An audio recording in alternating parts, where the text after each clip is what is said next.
It's week 5. Keep it up, folks. You've reached essay number 3.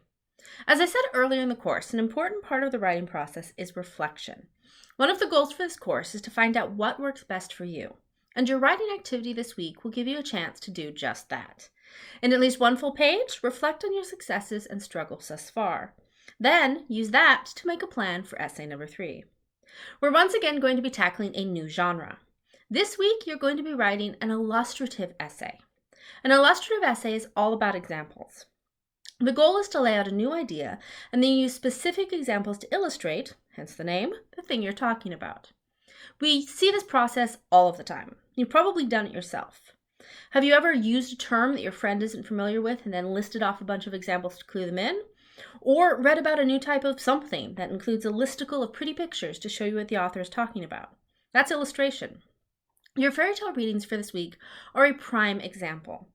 Unlike the past sections we've read, where you've had different versions of the same story, this week's selection has a collection of different stories that all share something in common. The main character is a trickster. A trickster is a specific type of character or archetype that pops up in literature and mythology from around the world. Loki, Coyote, Raven, Hermes, Kokopelli, all of these are examples of tricksters. They're characters known for their cleverness, their cunning, and their willingness to bend the rules when necessary. Tricksters are neither heroes nor villains. They tend to live in the gray area. They tend to lack the noble heritage, strength, and glory of a traditional hero, but they're also not out to doom the world. Sometimes they even save it. As the introduction of this section of your fairy tale book points out, they are the underdogs who are often responsible for establishing a brave new world, one that's usually better than the one that came before. You'll have a chance to read a number of trickster stories this week as the editor of your book illustrates this category of character for you. You'll also have a chance to write about them in your discussion board.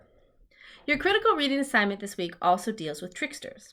But whereas most tricksters fit into a predictable mold, in the essay Female Tricksters as Double Agents, Maria Tartar argues that we need a new category if we're going to understand a new mode of trickster: the trickster girl. Like Tartar, this week you'll be identifying and naming a new category of story, text, or character, and then illustrating it for your readers.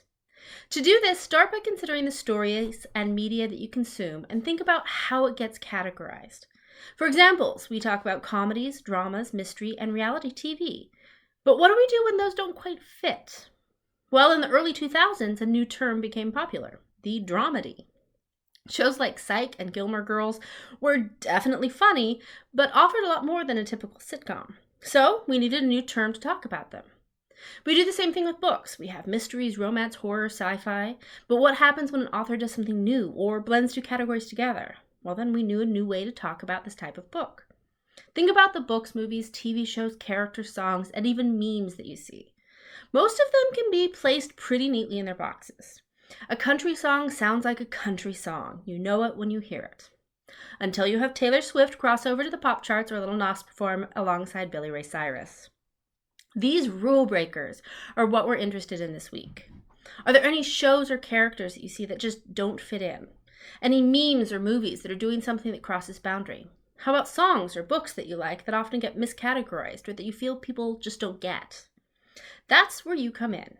You're going to be creating a category for a type of text, story, or character that doesn't fit into a category that already exists. You need to have at least 3 examples of this new category. Once you decide on the group of stories, text, or characters that you want to write about, then you need to figure out what connects them. What do they have in common? What set of characteristics are needed to fit into this new category? Based on this, give that category a name. Those 2 pieces together, the category and the characteristics, are your subject and claim. Your goal in this essay is to argue that this category should exist, and the support that you'll use are your 3 examples. That's the illustrative part. Those 3 examples will be your main points. You need to set them up in your thesis and then discuss one in each of your body paragraphs. You'll need 3 sources for this, and they can be the primary sources that you use for your examples, the TV shows for instance, or they can be secondary examples that support your claim. Organization is a big part of this essay, so think carefully about how you want to arrange your ideas and guide your readers. Also, this essay is designed to stretch your creativity, so strive for originality. And as always, if you need help, ask. Do your best, and remember, I'm here if you need me.